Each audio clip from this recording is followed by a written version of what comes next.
What if the best way to build a new space station was to begin with an old space station? The ISS may be running short on time, but for its last great purpose, the station could act as a platform to build the future. This is the Space Race. Is the Axiom station actually a next-generation Space Phoenix, or is it more like the ISS version 2.0? The biggest advantage given to Axiom is this ability to construct their new station on the back of the existing space station. Axiom will be the first and only private company allowed to dock their own module to the ISS. That is happening in 2026, and then each subsequent year, Axiom will deliver an additional module until they've literally built a self-sufficient space station that can simply kick off from the old one like a baby bird leaving a nest, except in this case, the nest is going to plummet into Earth's atmosphere and incinerate. Now, that begs the question, how come this one company gets such a sweet and exclusive deal? The thing about Axiom is that they are kind of like the Nepo baby of private spaceflight companies. So, most of these new generation aerospace startups are founded by strapping young lads who are eager to change the world and rewrite the outer space playbook. Looking at the team roster for Axiom Space, and the first thing you'll see is old guys. Not that there's anything wrong with that, but it's kind of worth noting that the people in charge of the new space station are the same people who were in charge of the old space station. Axiom is led by this guy, Michael Suffredini, who previously worked for NASA and served as the program manager for the International Space Station from 2005 to 2015, and he personally oversaw the station's transition from assembly to operation and commercial utilization. And Axiom co-founder Dr. Cam Ghaffarian was the head of NASA's second largest engineering services contractor, responsible for training NASA astronauts and handling operation of the ISS. Moving down the list, you can see that most of the Axiom leadership are former NASA executives who have migrated over to the private sector, who now have the unique opportunity to build a whole new space station on top of the old space station that they already built 20 years ago. Again, not that there's anything wrong with that, and honestly, when talking about spaceflight, we do have a tendency to undervalue experience and overvalue ambition. But anyway, that's an interesting part of the story that doesn't get mentioned very often. The most exciting thing about Axiom Space is that they already have a lot of work in progress. While most other space station concepts are stuck in the computer rendering phase, Axiom has begun construction of their first module that will operate in low Earth orbit. That is a big head start. HAB-1 is expected to launch as early as late 2025, but more likely will be sometime in 2026. The purpose of this module is to provide living quarters that support 4 crew members, plus some extra volume for them to perform some small-scale research projects. The first thing that you'll notice about the Axiom crew quarters is that they provide a much higher level of comfort than the existing ISS. The individual pods are more reminiscent of those Japanese capsule hotels and provide each Axiom crew member a private room with touchscreen monitors, LED lighting, and their own window with a view of the Earth. These sleeping pods were designed by the French architect Philippe Starck, who says that he was inspired to create a nest, a comfortable and friendly egg which would feature materials and colors stemming from a fetal universe. So I guess that's a Kubrick Space Odyssey kind of vibe. Starck goes on to say the walls are sprinkled with hundreds of nano LEDs with changing colors as a continuation to the view of the universe through the large windows. Just as all the shades of lights and colors of day and night, the egg will also live to the mood and biorhythm of its osmotic inhabitant. Whatever that means, I'm not exactly sure, but it does sound cool. This Axiom module will dock to the forward port of the ISS Harmony module and become a permanent fixture of the space station. Then we get to Axiom HAB-2, which is expected to launch 1 year after HAB-1 and will be more or less a double of the first module that extends the total crew capacity to 8 people in the Axiom segment of the ISS. This second module will also provide an independent life support system to the Axiom segment and will include a Canadarms-style robotic manipulator.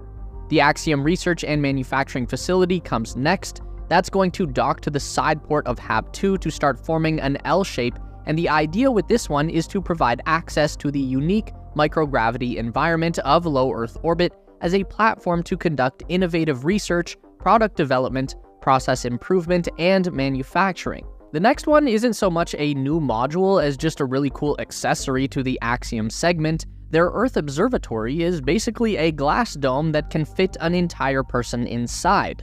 It's going to be mounted to the underside of HAB2, and it will allow for a nearly 360-degree view of the Earth and outer space. The finishing touch of Axiom Station is going to be a power thermal module. This serves as an extra storage and payload space, but more importantly is going to be linked into Axiom's dedicated solar panel array to power the segment and handle climate control. With these 4 modules and one extremely fancy window, the Axiom segment of the ISS can now detach from the main station and operate as a standalone platform.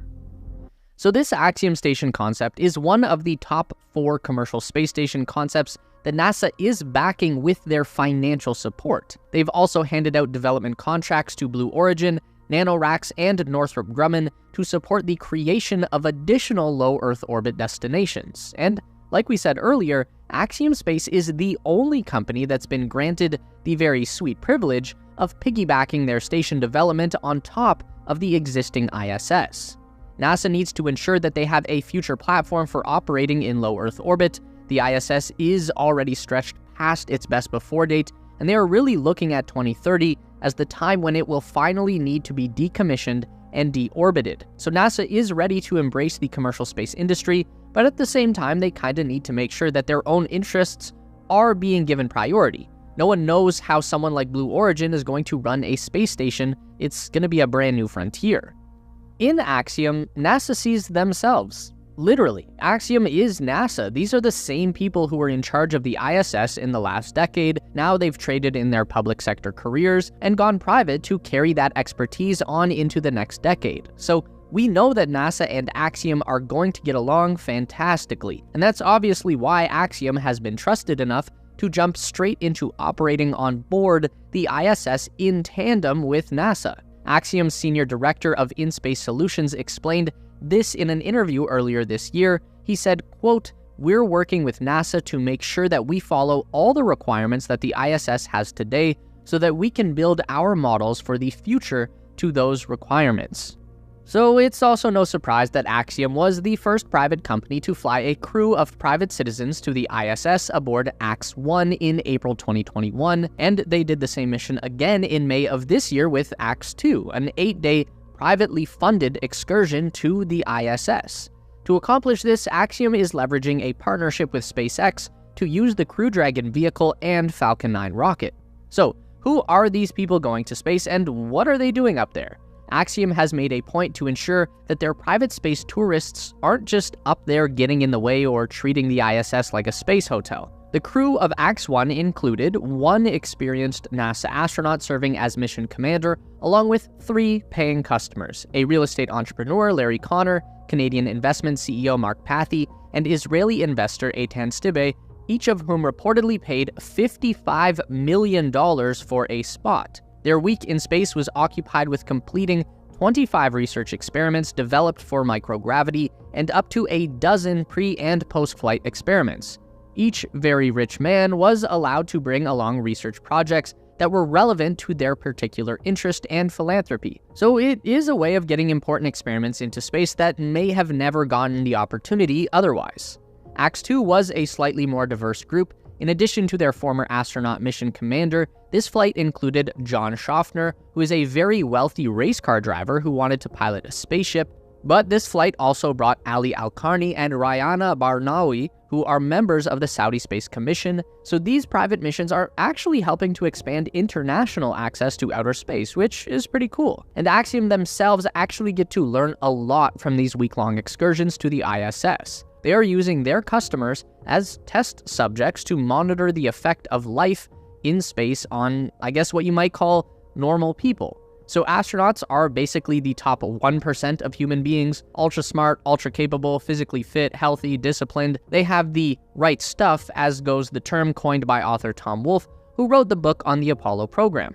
But what happens when you just launch some dude into outer space who is not operating at the peak of human capability? Well, we're not really sure, but if we're going to make this idea of commercial spaceflight a legitimate business, then we need to understand more about how a variety of human bodies respond to the environment of low Earth orbit. And we need to figure out the best way to help people mitigate the negative effects that come along with life in space. Because as much as the Axiom station is going to serve as a continuation of the ISS, it's also got to function as the first space hotel. That's why the giant window is there. Let's not pretend that is anything other than a marketing feature designed to inspire billionaires to drop fat stacks of cash on trips to outer space so they can experience that view for themselves. Meet us back here every week for more updates on everything aerospace industry and interstellar exploration related. Make sure to give the video a thumbs up today if you liked it. That really helps us out for real. And subscribe to the Space Race for more videos just like this. We do one long form essay and one news update every week. And if you'd like more, we've got 2 more on the screen for you right now.